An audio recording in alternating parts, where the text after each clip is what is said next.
push the other one. I'm sorry, we're gonna cancel the meeting. Too late, right? The red button has failed. Yeah. Okay, you got it on video. Something red. Needs the battery.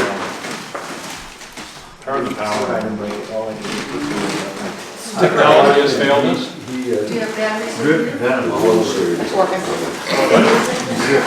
Okay, it's on. Okay, this is the regular meeting for October of the Rappahannock County Board of Zoning Appeals. Present is Jennifer Matthews, I'm Alex Sharp, David Connick, Ron Did you pronounce that correctly? I'm Chris Bird. Here. Okay, the first item is the adopting or reviewing and adopting the agenda. Did everybody look at the agenda? Is there any are there any changes or? How about the pledge of allegiance? Okay, we'll do that next one. Okay, is there a motion to adopt the agenda? Move. Is there a second? I'll second it. All in favor? Aye. Okay. Aye. The next one is the minutes from September.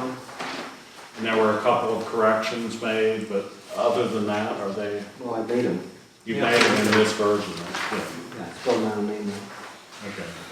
It's a Freudian slip of some kind. But I liked Connick. And then, well, actually, I did it because, at least that the building inspector that we used to have, some of the contractors told me that he always would leave something undone right in the front hall, so the building inspector could find something to make it fix, and so that's why I did that, so you would have something, you didn't see the other typos that I found. Okay. Okay, I'm glad we got that bit of information. Okay, is there a motion to adopt the minutes from September? So moved. Is there a second? Second. All in favor? Aye. Do we sign this? Okay. Where's the other one? Where'd they go? The next item is our one permit application for tonight, which is the Hellman and Redmond Tourist Home. Are you here for the? I'm here for that. Mr. Chairman, I'm going to recuse myself on this. This is a business client. Okay, so could you sit in the back? No, that's over there. Just kidding. Okay. So you're the applicant, and it's your Lothering. That wouldn't have to be Scottish, would it? It's Tolkien. Tolkien. Tolkien, The Lord of the Rings. So. Oh, nice. Okay, so if you would like to tell us, just describe what you're doing or wanting to do. So my husband and I and our kids bought this property on 25 Moon Road about almost 2 years ago now. And we would like to rent it short term. So we're not going to make money on it, but we can cover some of our costs that way. We have it's not a great financial investment for us. And it's not a great rental because we've put a bunch of stuff in it that we don't care about. But we love the house and we would continue to treat it as our house and then hopefully offset some of the costs. Okay, and it's is it 2 bedrooms? It's 2 bedrooms, yeah. And you're looking to have up to 6 people? We are. So is it 3 per room, or how do you do that? There's a big bedroom, but we have a king-size bed and a day bed that pulls out. So it turns into another king or 2. That could be 4 in one. And that one, and then there's a queen in the other bedroom. Okay. Is there any questions from board members? No questions. Chris, do you want to tell us about the planning commission? The planning commission Just passed it, they didn't have. reviewed. So they just sent it on to us without the recommendation? And So that's the thing. we've talked about the safety requirements or the safety issues and what else are we, health department. Well, our fireman's not here, so he can't tell us what kind of fire extinguishers is supposed to Well, be. she said Oh, he's that, over there. she says that there's 4 smoke detectors, 1 in each bedroom, the hall, the kitchen, and the living area, and that they've got 2 fire extinguishers in the home. Can you tell us the code of them? Yes. Is that like the brand of them? Well, I mean, he usually says it's the XYZ 240, whatever. Okay. There's it's a picture in the application of one of them, the other one's the same thing. And otherwise, no, I definitely not. Oh, yeah, there is a picture. So we'll have to turn it sideways. It's a kitty, Well, kid. Well, there's a landline, and then, or maybe it's just a landline. that's an old phone, look at it. That's a landline. My kids It's not the kind that goes like this on the wall. That's the kind of. My kids saw a rotary phone, I had no idea what to do with it. Well, now it's a traditional like phone, you push buttons on. Okay. Okay, well, that's very good. Does it work? It Is it does. just sitting there for the picture? It works. What's the number? I can tell you. No, no, it's a, Actually, we do, because is it another questions or? Is this on a right of way or a public road? the driveway's on a public road, Moon Road, Main road, okay. but the house sits back up there now. Okay. And you've got 10 acres because you Well, accumulated. that's my question. But they acquired a few acres. Well, they put these two together. Mhm. They're merged, so We they're all haven't one lot? merged them. What? We have not merged them. So But we want they're to. two separate lots? Okay. But is it the intention to merge them? It was not. We talked about this at the last hearing too. The code doesn't say that it needs to be one parcel, and lot is defined as contiguous parcels. That's one of the changes they made, that if there's acreage that's owned by the same owner that's contiguous, you It adds can up. count that toward the 10-acre minimum. And that's been adopted? That changed? Okay. Well, that's also when they tried to change the minimum lot size, but they said that got Oh, left. but that I did. think. Okay. Is that right? What I We'll just said? have both tax map numbers to this permit, So but the they can be separate, we'll just have both parcels. But did that provision of the ordinance where you can count the adjoining tract if it's in the same ownership, did that get passed? No, No? That didn't get passed? that, the. That's what they were trying to do They that, were and trying then to they do. changed the lots, so, well, Well, So I what is the looked into status? the status of, well, what happened, since Michelle just refreshed my recollection, and we had an issue about this when we were in the permits a few years ago. The minimum lot sizes were 10 and 20 in agriculture and conservation. And so in 2010, an amendment was proposed by John McCarthy, as I recollect, to Make it, to allow somebody that had a situation just like this, where they had two lots, but the two lots combined were sufficient to meet the minimum acreage, either 10 or 20, you could count the acreage of the other lot in granting the permit. And that was the proposed amendment. So the amendment passed the planning commission, and it came to the supervisors, and the supervisors in their wisdom and without re-advertising just reduced the minimum lot size to 5 and 2, respect conservation and agriculture. And then Mr. Goff later opined that they didn't advertise that properly because they basically made a change in what the amendment was going to be without advertising that particular change. A substantial change. Right, and so I think the Glazebrook case, that wasn't a sufficient advertising, so therefore the amendment, as it passed, which just reduced the minimum lot size, was invalid. Meanwhile, the part about using the contiguous lot never got passed. Never got passed at all. but is that your ordinance? No, that was proposed to be added, and when it got to the supervisors, they decided not to do that and just reduce the minimum lot size, which was another way to alleviate the problem, and as is all too often the case, I think they had a particular applicant in mind when they were making the change, so the change that they proposed to make, or that was later held invalid, took care of it. But anyways, now we're back to 10 and 20 acres. And the part about using the contiguous acreage never passed, so it's not in the ordinance. But how does it refer to it in the ordinance now?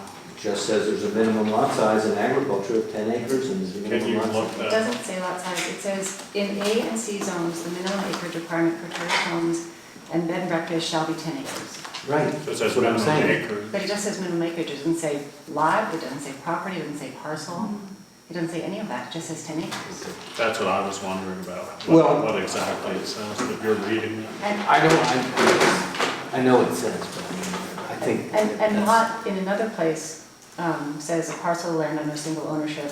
For purposes of residential lot development, a lot includes a contiguous holding under single ownership. It doesn't So- define property. So, are you, or let me ask you this, are you, if they put a condition on it, that if you would sell the other lot and it fell below 10 acres, that would automatically terminate the permit? Well, then we wouldn't have 10 acres, right? So then we wouldn't meet the. But he's just asking But if we're you giving you, agree. once we give you the permit, then you've got the permit, so that's my That would be question a to you. Would you condition accept that- that as a condition? Absolutely. Okay.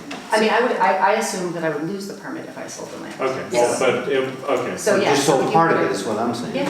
That Okay. would be. does this mean you're gonna vote for it? No. You know the answer, I know. but not because of Okay, that. but he likes to recommend things. Anyway, and my other question is, what about signage? Is there gonna be any signs? I Like thought an you had a address. Well, sign. no, like a big, like, Did you you know, have a sign that said Redmond B and Road? B. No, it Or says be 25 ready. River Road. Just So for- just whatever's there now is gonna be it? Yes. There's not gonna be How any? big is that?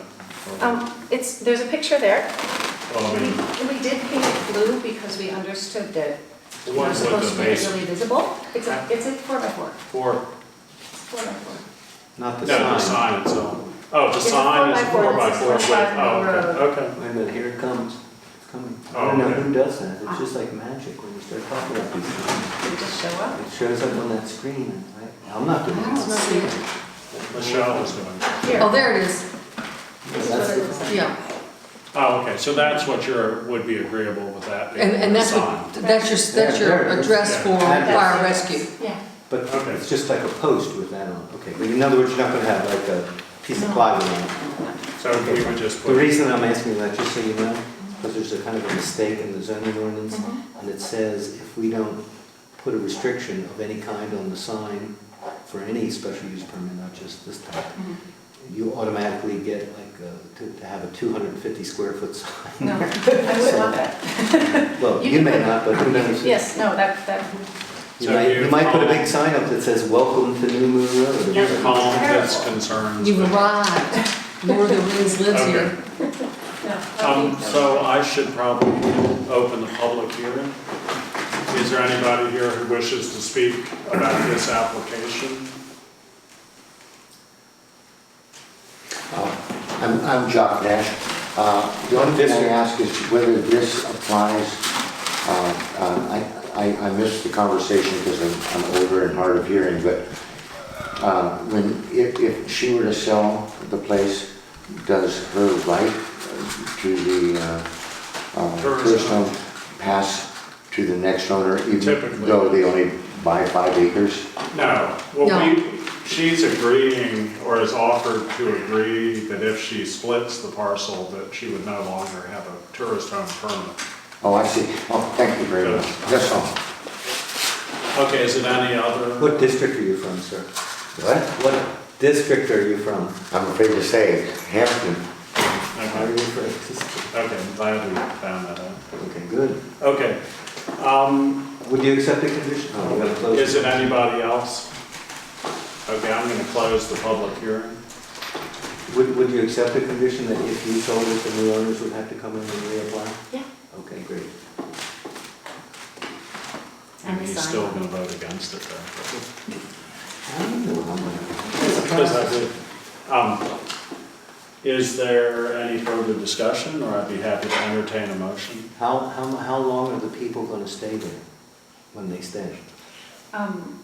The 7 days or tenant more, or the- 7 days or less? 7 days or less typically. Okay. I mean, if we get this rented 2 nights a weekend, that'd be great. Okay. He's got a reason for asking that as well. Thanks for explaining everything I do. Okay, Well, it's transparency. okay, just so you know. Okay, is there a motion? I move that we approve this application. With the conditions. that- With the conditions recommended. Described. That's what it's got right now.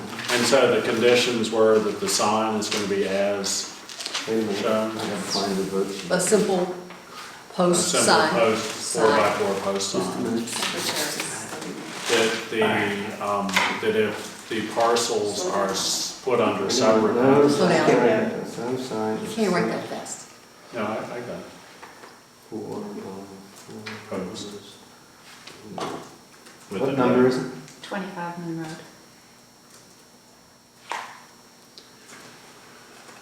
And the second one is Parcels. if the parcels become under separate ownership, then the tourist home permit will be voided or terminated. Terminated. And then if it's sold, then the new owners, Must reapply. and would they reapply for a new permit totally? Yes. Mhm. So the Totally. permit would terminate on sale? Right. Okay. And you're okay with that? And then to maintain the safety features as you listed and shown. Wait a minute, Safety. wait, I'm still on number 3.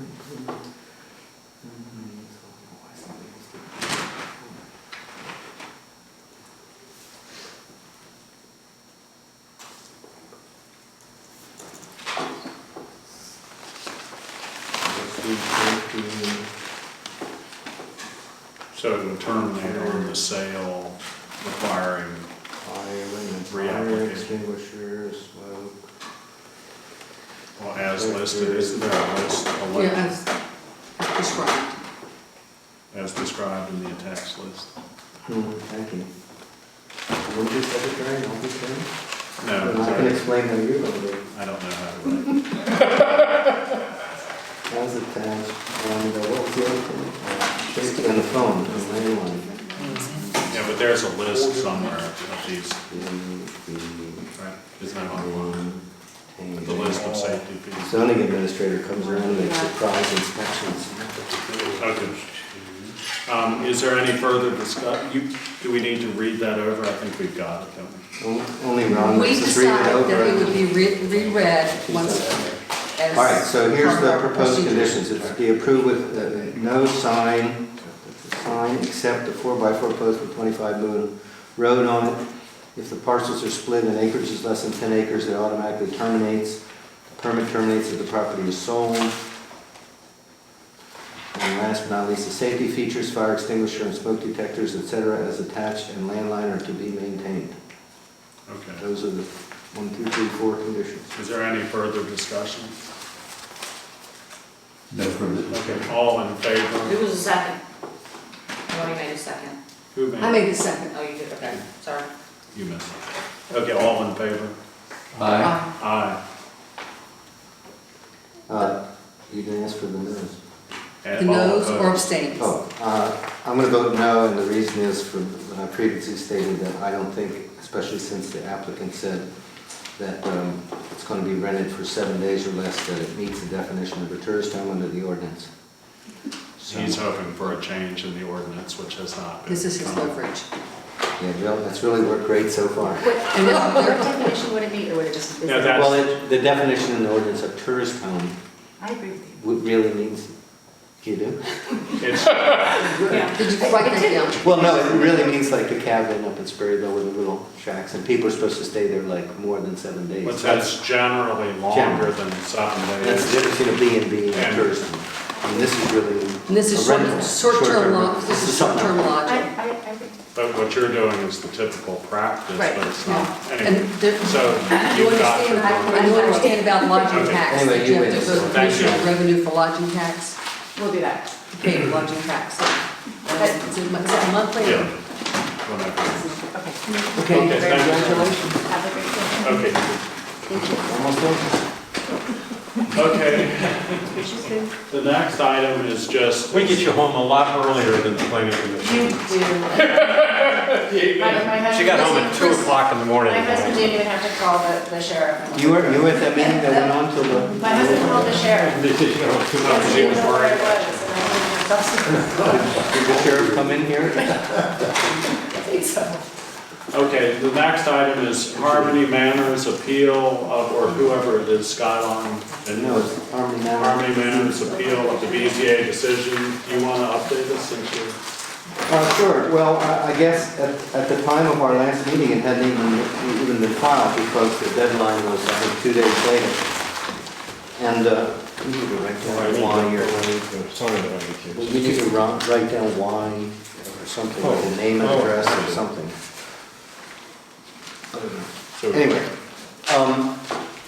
so Skyline, sorry, Harmony Manor had not been, the deadline, I think we met on Wednesday as usual, and the deadline was Friday, so they filed it, I think, the day after our meeting on Thursday. So, I just found out tonight that Alex has been served with the writ of certiorari. In other words, they petitioned for a writ of certiorari, which means review. And the judge has to sign it, but anyways, he signed it on October the 8th. Well, this is dated. And then, so the notice came out, On the 10th. well, from the clerk's office on the 10th. So anyway, we have 21 days, I would say. The judge's order, I think, supersedes the clerk's notice. At least as far as I'm concerned, you can do what you want, but anyway, I'm gonna get it in by the 29th. So we have to now give the court all the record of the case and basically everything that's in the file for him to review. Now, some other question came up about, I think it's a memo or something from Gary Curry about whether the BZA was going to get counsel and all that, and I mean, my own view is that we're not a participant in the appeal. I mean, it's just like if you appeal a circuit court case to the Supreme Court, the judge doesn't get a lawyer and go down there and argue the case. The judge is going to review what we did and the parties, the applicant and any parties that intervene in the case, or if the neighbors could intervene or somebody else has some interest. Basically, the Board of Supervisors is a party to the case, and they've got their insurance paid for Bob Mitchell to represent the county. So he's already filed an answer in the case. The Board of Supervisors concurred with our decision. Well, I'm not sure that I would exactly say that, but in their answer, they asked that the court that it be affirmed, so they basically did, yeah. So they affirmed it, and then, And so Alex wrote a then, letter, as you. yeah, we all saw the letter. Saw it, so. and then, so then all that went to the Board of Supervisors, so then they're gonna get Bob Mitchell. They've already got it, They've he's already got filed an answer, Okay, he's, admitting and denying various parts. Did you have a copy of that answer or not? I didn't bring it tonight, but I've seen it. Basically, at this point, no one from the BZA is going to be called into the court process that we know of. I don't think so. I think that the way the statute reads, if the judge feels like he needs to take more evidence, where he could have further evidentiary proceedings, but I think in this case it was pretty well fleshed out at the meeting, and we had 2 nights of testimony and documentation and all that. So And there was.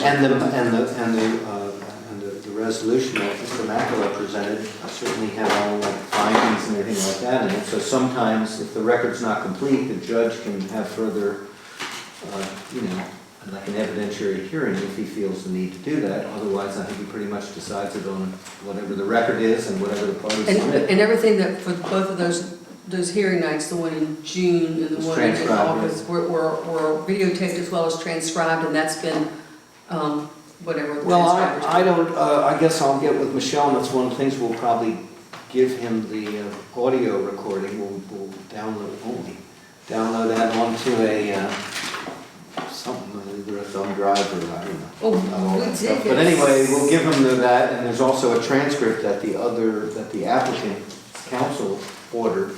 I haven't seen the one from the second meeting because I haven't really had any contact with him since the second meeting. But maybe they'll file it, I don't know, that's up to them. So is the Judge Parker?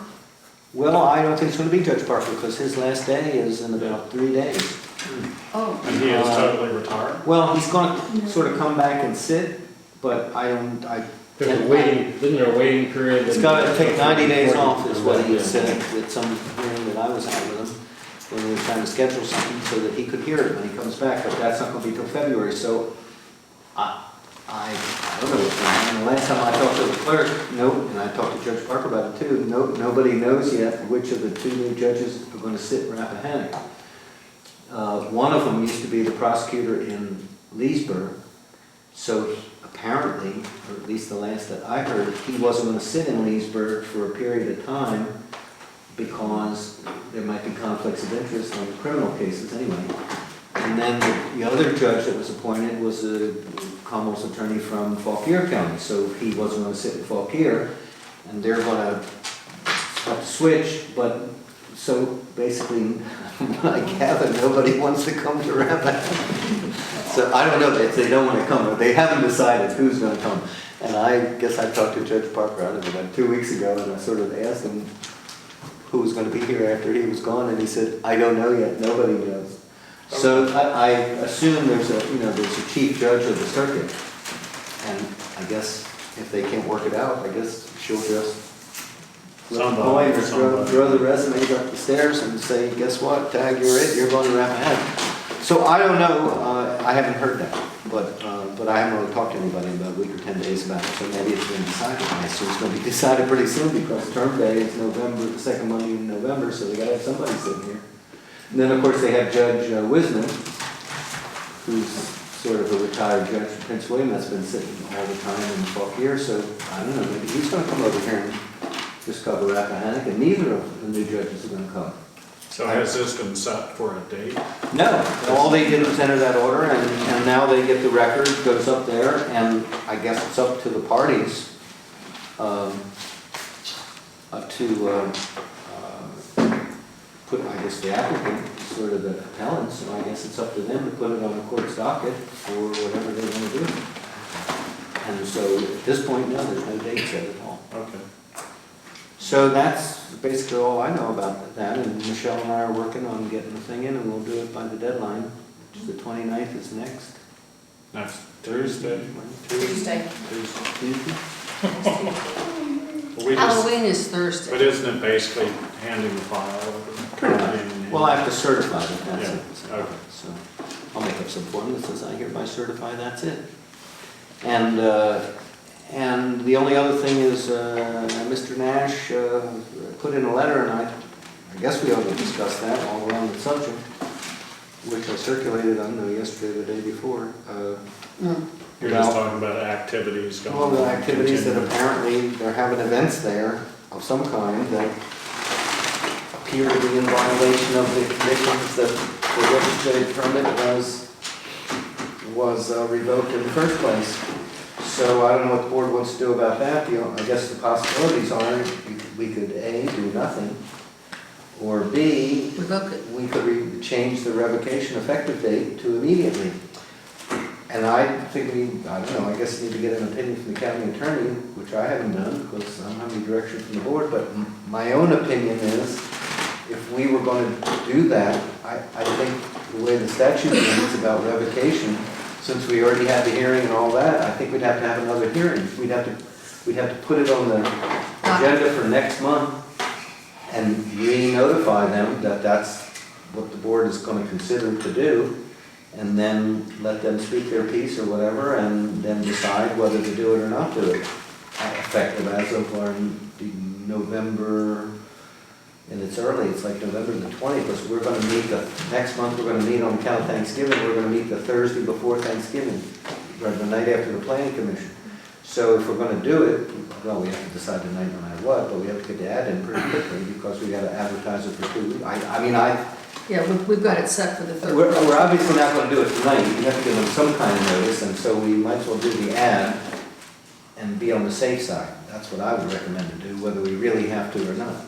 I think the timing and just the cost of the advertising and everything for what would be gained might be, in the end, 30 days from the date we've already set. That it's, Well, it would be you know, 60. that's It would be 60. Because we set for the 31st of January. January. Well, we're not meeting, I don't believe, in December, are we? Yeah, but we're meeting in We are, November. but it doesn't matter, we're meeting in November. Okay, November 20th we could do, or November, whatever the date is. okay. Well, then let's put it this way, in that 21st. they're So it'd be, already operating in an illegal manner. That was why we revoked the permits, and they continue to do so. My thinking would be, and I don't know, it's up to the zoning administrator, in that they should be cited. I mean, at this point, they should be cited for illegally operating, which would give us some basis to take action. But at this point, there has been no citation on the event that just took place. So we really don't have any basis for action. Yeah, we do, we have Mr. Nash's letter and the pictures. But But wait a minute, but that, if you read the ordinance and the statute on revocation, it posits two possibilities.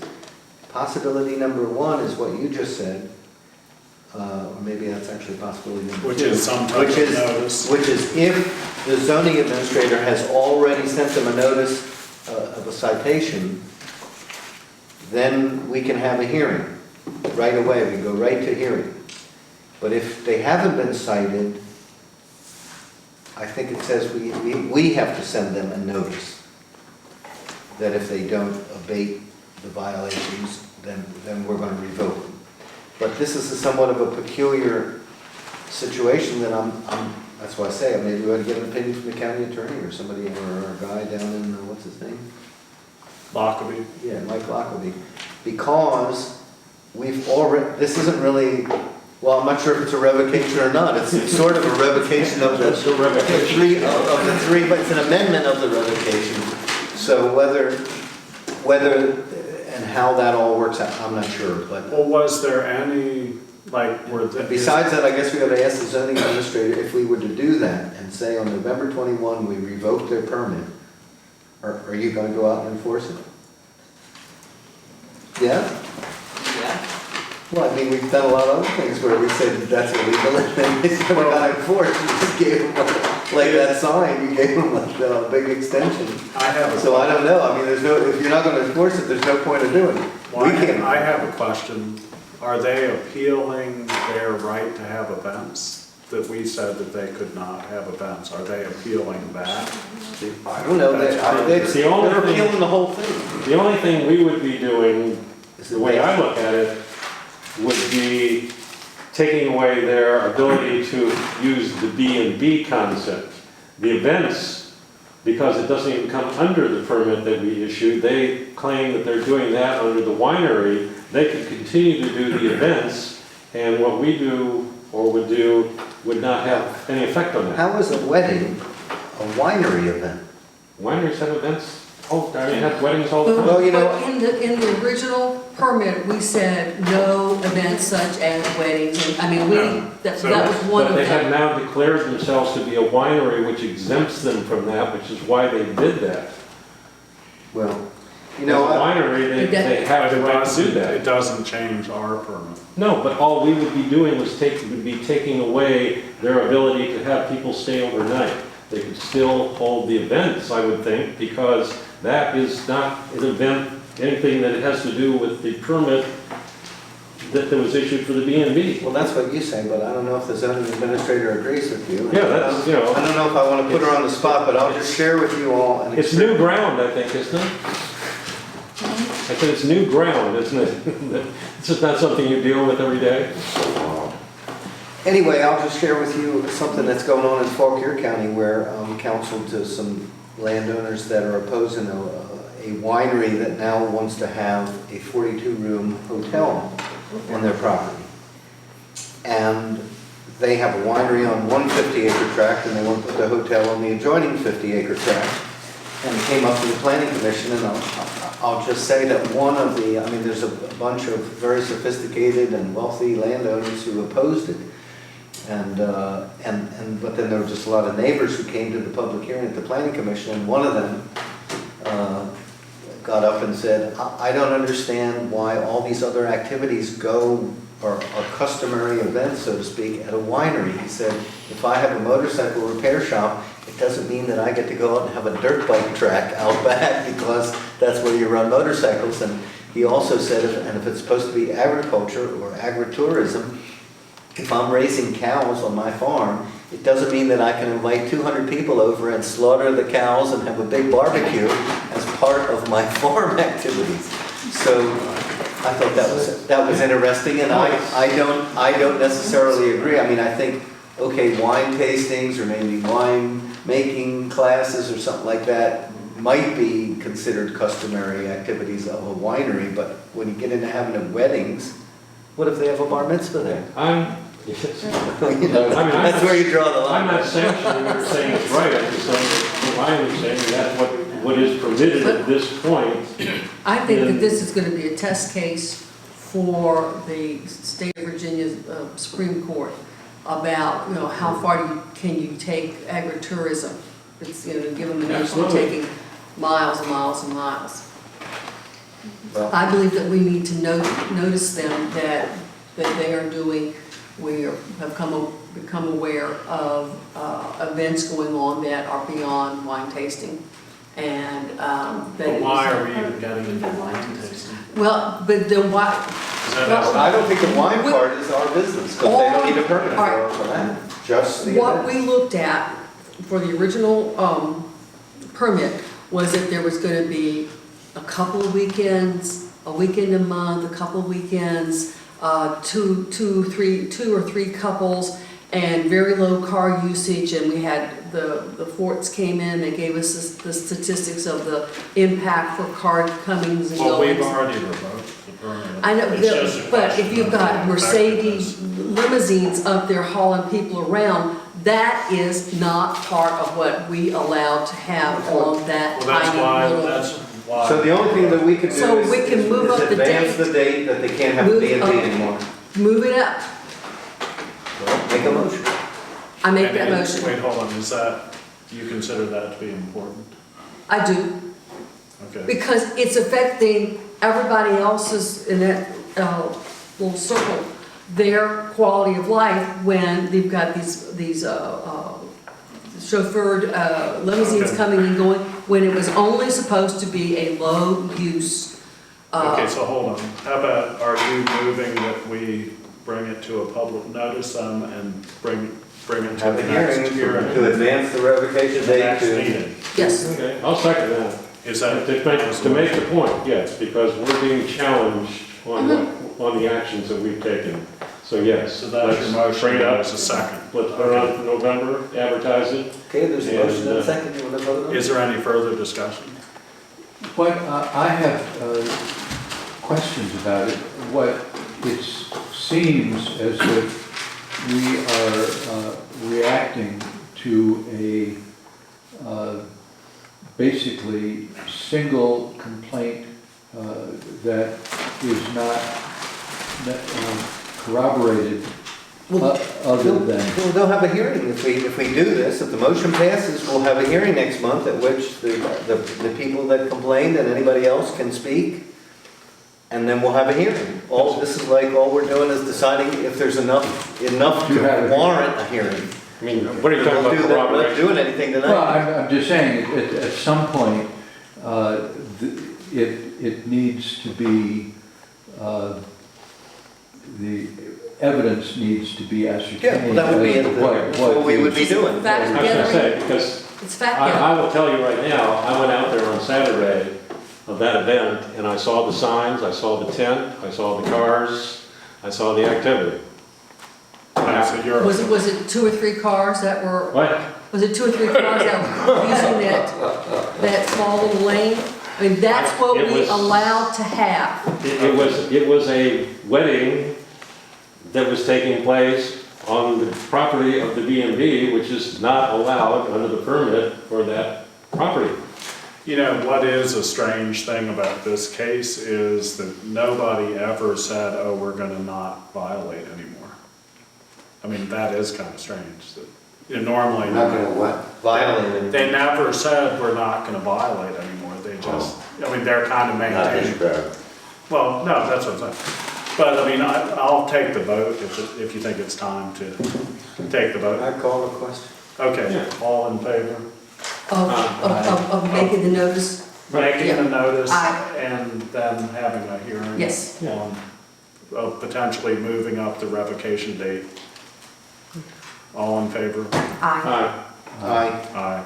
And what is the note, what would you call that notice? A notice of a hearing? A Notice. Well, yes, we notice of the hearing. Notice of a hearing based on reports of them being in violation. Thank you.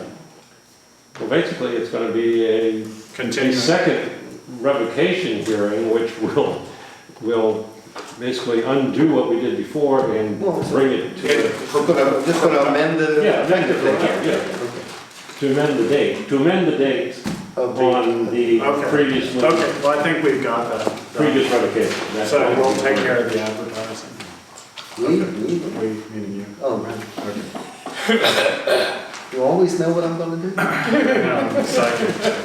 Okay, the next item is just an update on the comprehensive plan. Yeah, we were supposed to look at that letter. We did, I read that. We read it. When did we read it? It made a series of recommendations about how the plan would be brought to compliance first, and then some other suggestions.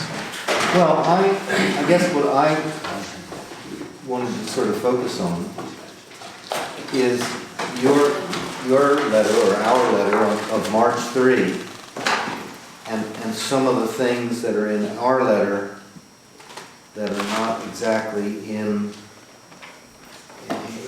the Berkeley group letter. I mean, they're in there in a general way.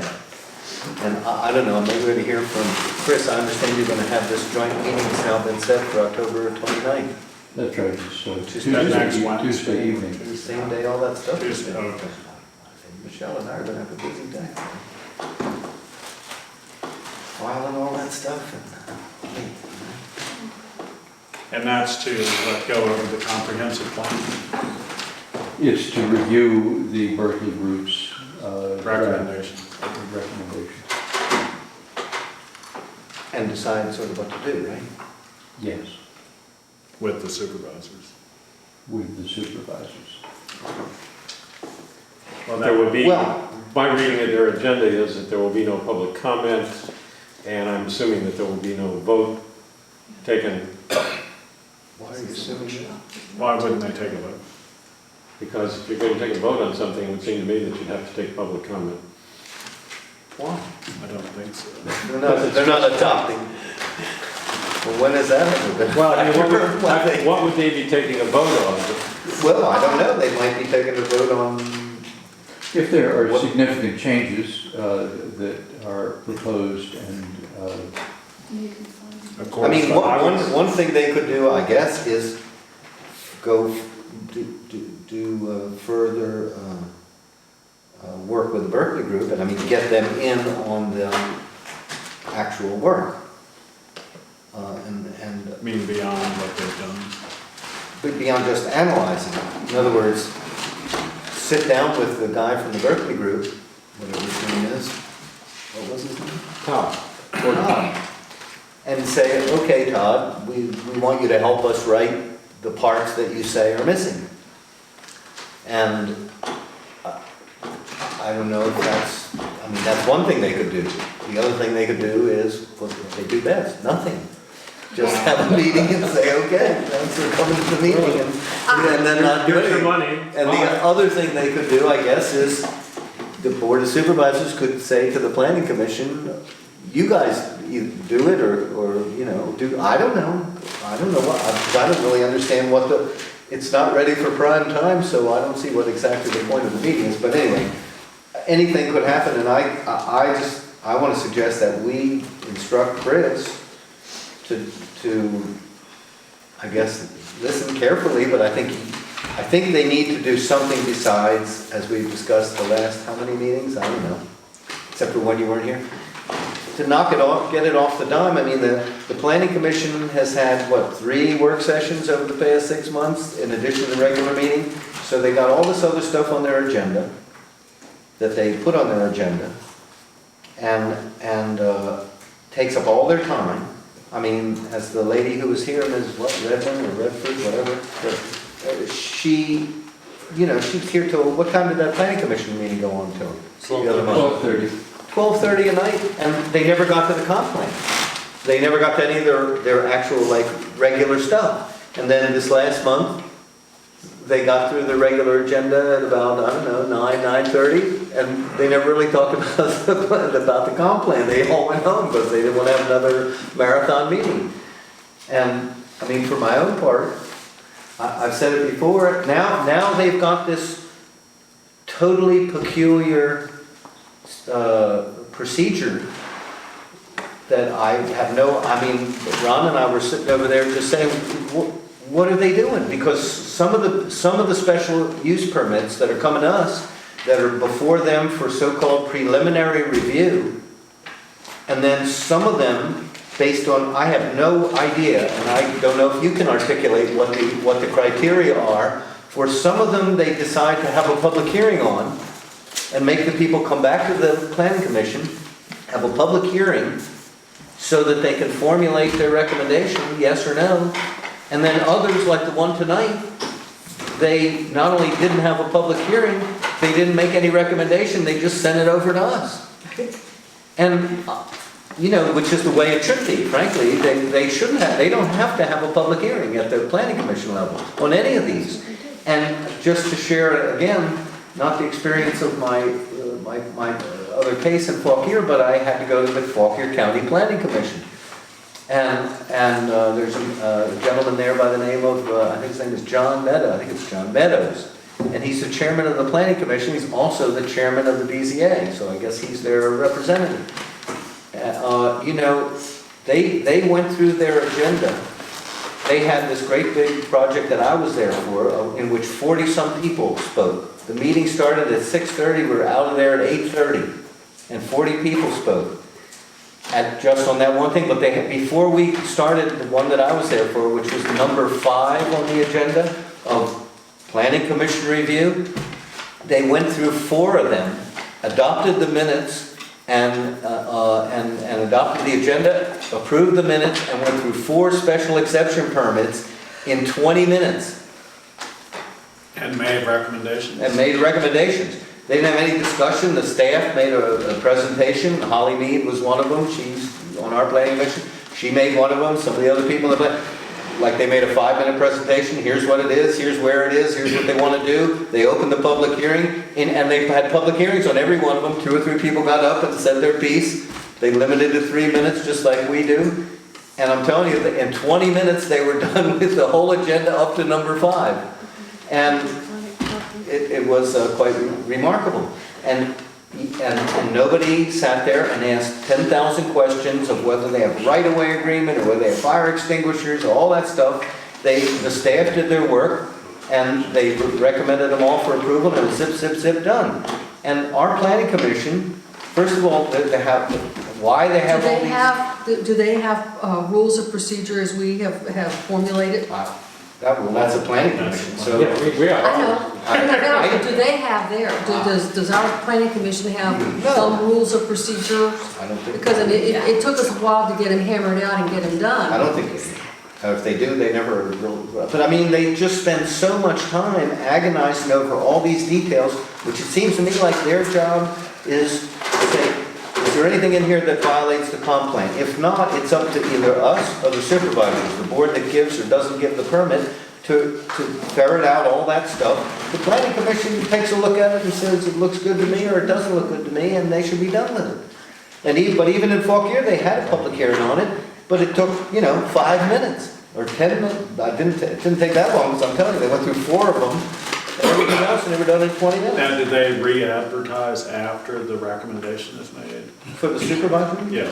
So it's a separate Well, advertising. sure, that'll be a separate thing, but I mean, Okay. our planning commission just spends an inordinate amount of time, I don't want to say nitpicking, but reviewing, then they have a preliminary review, then they have a public hearing on some of them, but on some of them, they don't, and I have no idea.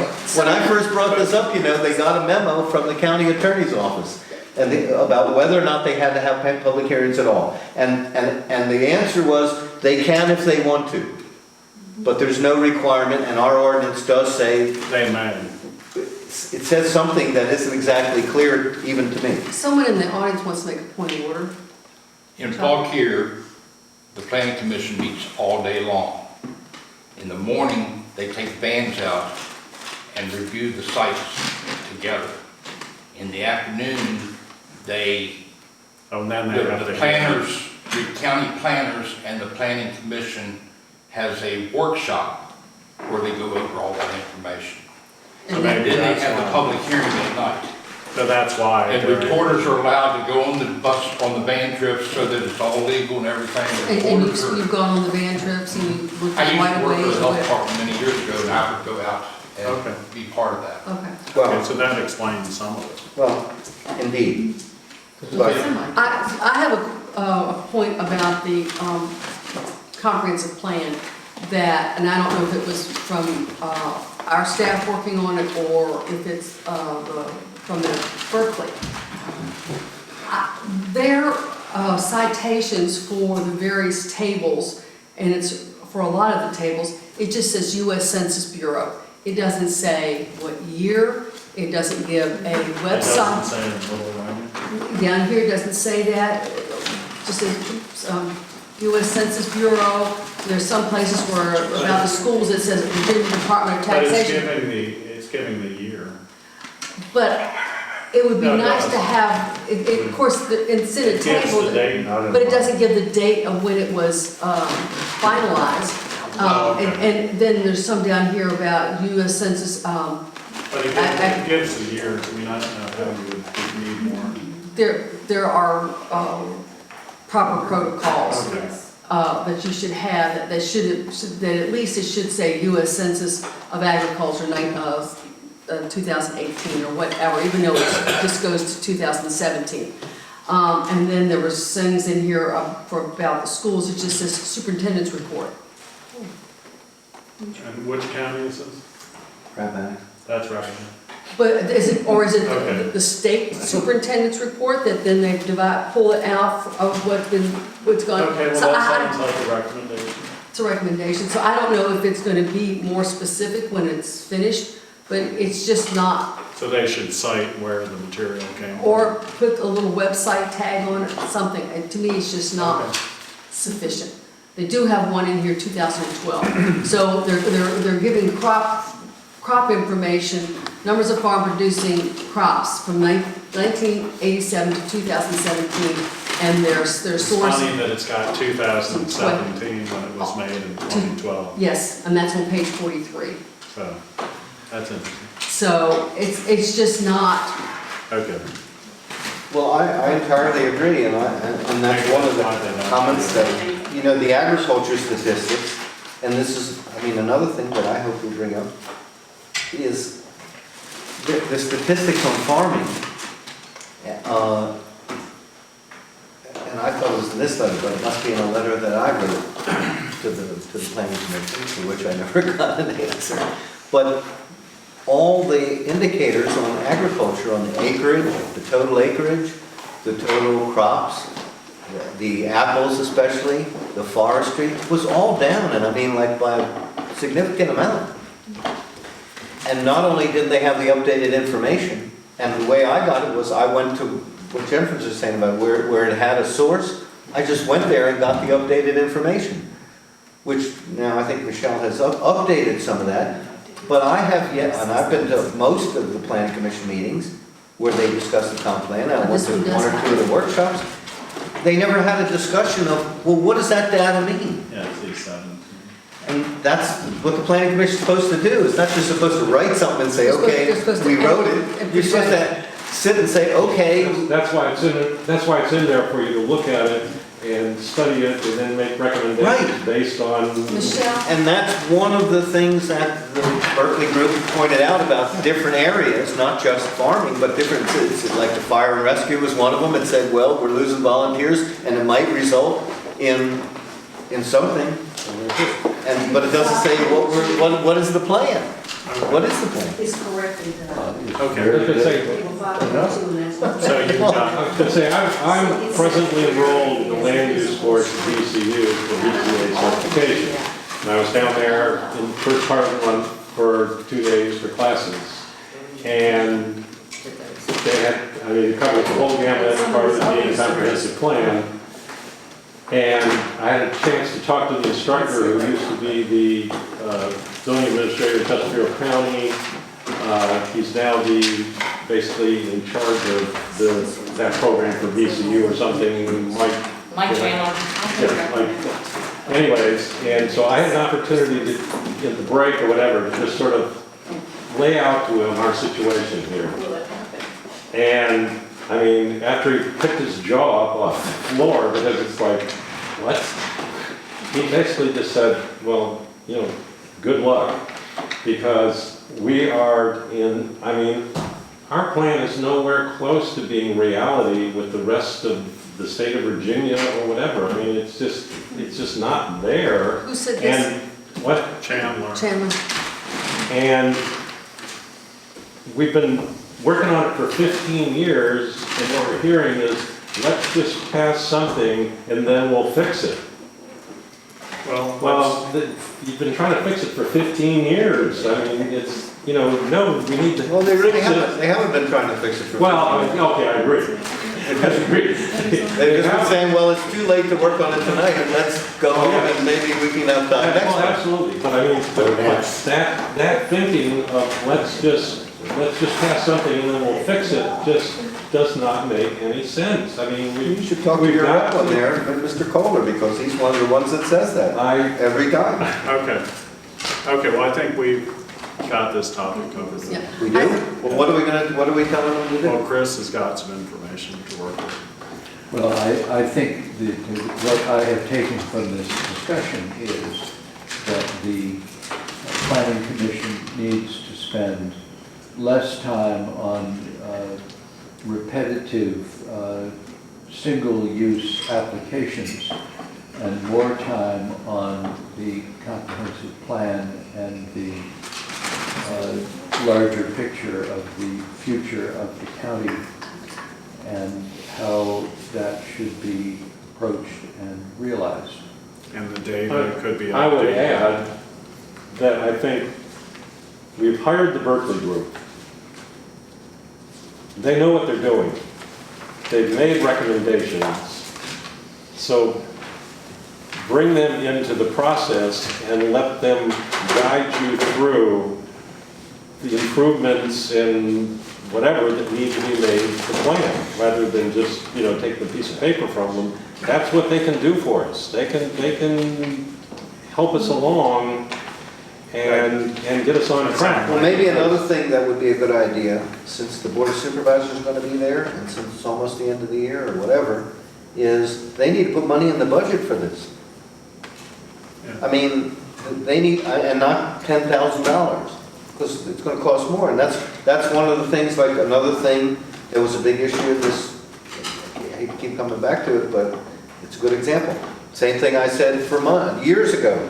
Fauquier County finally adopted their rural land use plan. That's like chapter 8 of their comprehensive plan.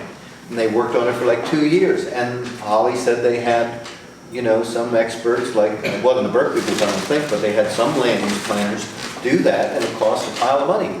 But they did it, and they finally got it passed past the I mean, planning they could commission. just set that into the comprehensive plan. Right, it was a separate chapter and all that, and frankly, about half my case was based on that wonderful, it's a beautiful thing to read. And we could just, like we did with our whole zoning ordinance, because guess what? When I started reading their zoning ordinance to do this case, I looked at the definitions of hotel, and I said, hey, I've seen that before, and eating establishment, hey, I've seen that before, and resort, everything is word for word what's in our ordinance, because Dick McNear borrowed it for us. And that was the basis of this in 1985. But, so an awful lot of it's the same stuff, but so we could borrow their rural land use plan and take all the names out and just put Spraryville, Flint Hill, Woodville, and Washington, and leave it in Castleton or something, Amosville, change the names. The meat of it is the same, but again, it's a lot of lofty phrases. But it would be helpful. I mean, in terms of the plan. And we don't have a plan. We have a bunch of statistics, and we have a bunch of goals. But how? And that's P.S. Another thing that I note to you, and I'm not criticizing really, because I think it just illustrates the point that the comprehensive plan isn't worth the paper it's written on. Because I haven't been to a single planning commission meeting, where you meticulously go through all of these applications, whether it's a B&B, or whether it's a golf thing, or whether it's, nobody has ever, in the last couple of years anyway, pulled out their comp plan and said, hello, this, it either meets what's in here or it violates it. Nobody analyzes anything like that. And for that matter, they usually don't use the zoning ordinance either. They just say, well, I think this and I think that, and they go on and approve it or disapprove it on the basis of I'm not sure what, but they never use the plan. And if they're not using it, what good is it? I mean, it should be a tool that you use to analyze. It should be a checklist or a guideline or something that you look at an application and have some objective criteria in the plan and say it meets it or it doesn't meet it, and make findings and act accordingly, instead of how it usually goes. You know, this guy knows these people and they're nice people, so let's approve them. Okay, So they need money. They should get some money and put it in the budget for next year or sometime to do what they need to get done. Or if it's not, if they have to do it before the next budget cycle, borrow. okay, well, I would say, okay, I think we've got, We got a ball game. oh yeah, the next. Oh, is that why everybody? Okay, now the next item is update on cell towers. Well, Jennifer, one of the other lady. Jennifer wasn't here, so she wanted to speak her piece. I just believe, and I sent something out to some of you today, that the proposal for these 299-foot cell towers, 190 foot, and then the lightning rod, I just wonder if that's the best way to go about it. I think there's some alternative technologies, and that we should be considering those. And if they have to build the towers, and there are safety reasons, et cetera, I understand that.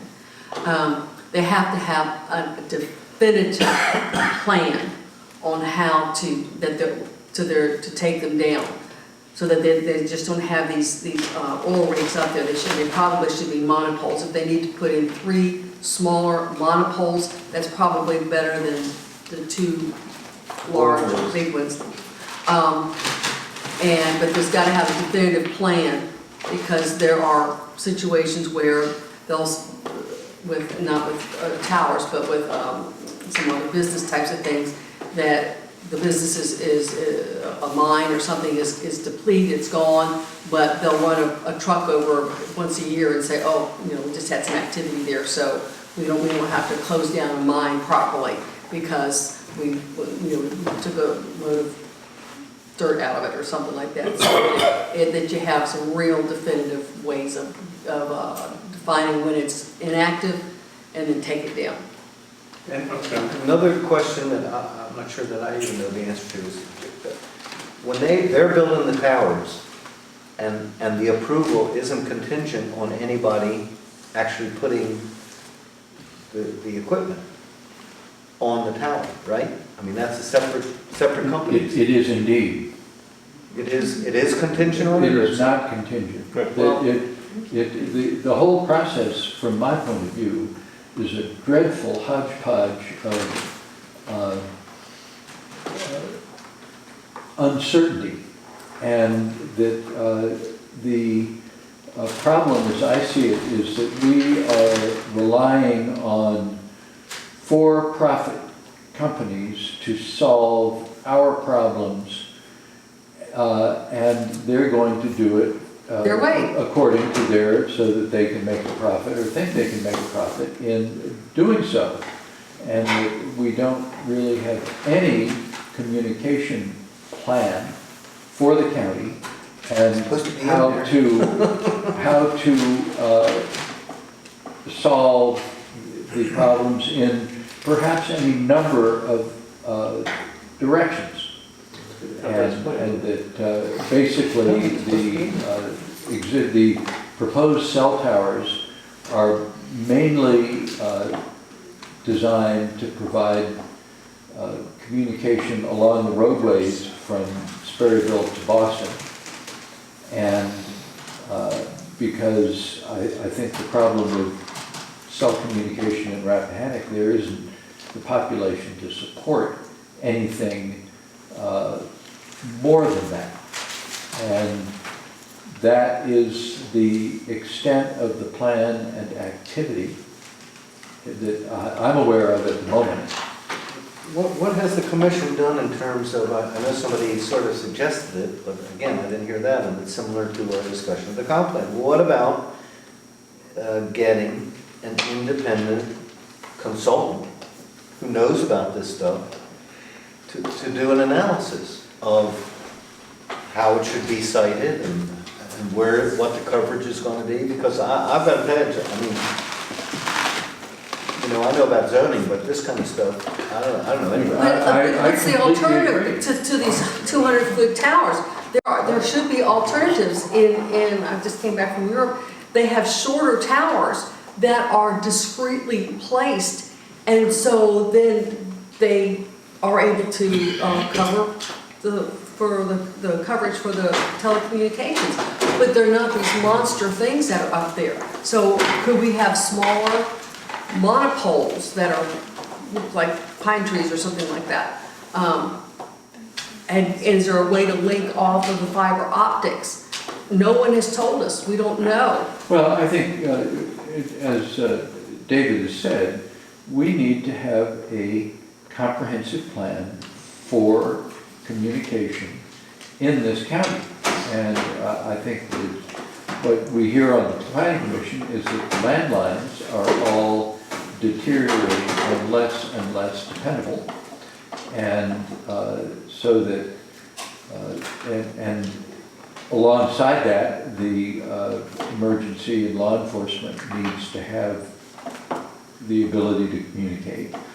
And basically, there is a big hole in, particularly between Sperryville and Culpeper, that doesn't have any. And that was what this particular effort was designed around. But it seems to me, as you said, David, that we just need a lot.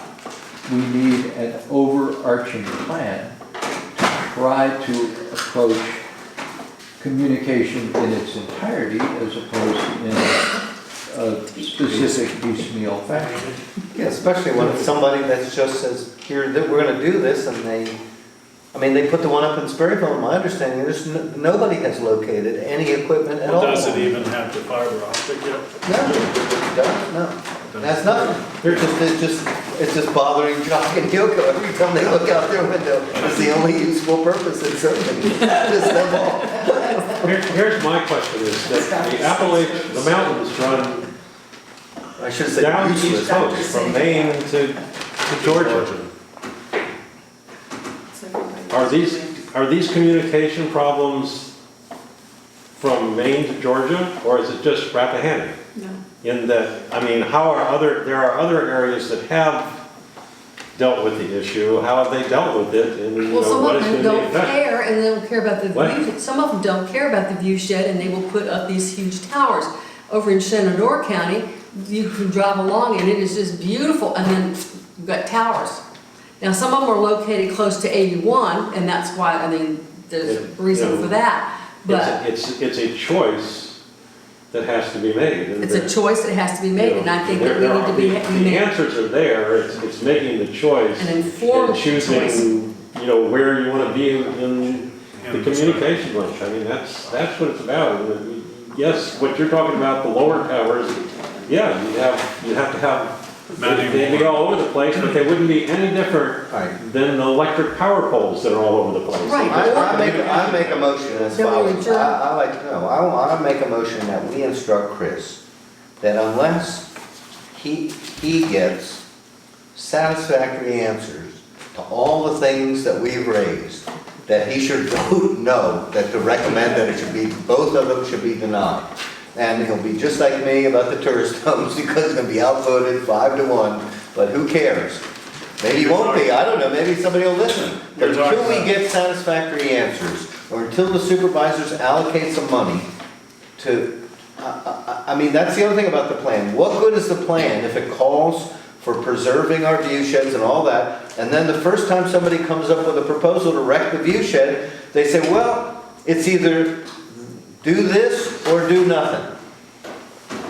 Even though nothing is often what they like to do. And that's really a false choice, I think. If we can't make an informed choice, we don't have the information, because we don't have an independent person that's working for us, or the planning commission, or the board of supervisors, to help ask the right questions. I mean, you're not a telecommunications expert, neither is anybody else on either of the boards. Very true. They could, you know, sell you a bill of goods, or they could be selling you a bill. I don't know. Maybe yes, or maybe no, but until you get answers that satisfy you, that comes from somebody that's not obviously being paid to say that, other than by us, vote no. Just say no.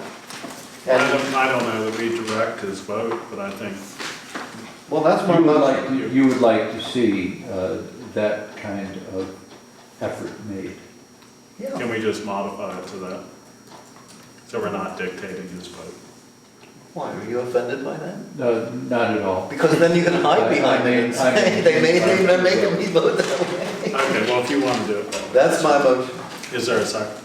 I second it, because they just haven't gotten off to do the comprehensive work that they should be doing. Okay, all in favor?